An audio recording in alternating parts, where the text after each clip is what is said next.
Assalamu alaikum warahmatullahi wabarakatuh. Students, today we have come here with another topic which is prescription writing for mild persistent asthma.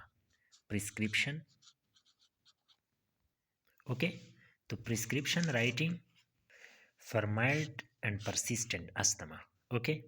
As usual, first of all, we can write the biodata of the patient, that is his name, age, gender, address, weight, or date, etc.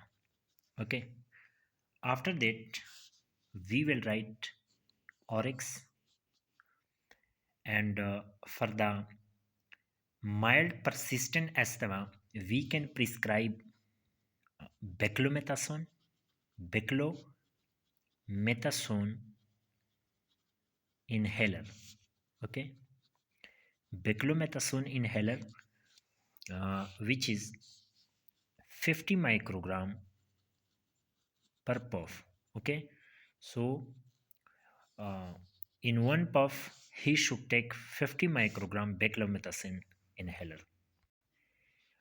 In Cigna we will write two puffs he will take, one in early morning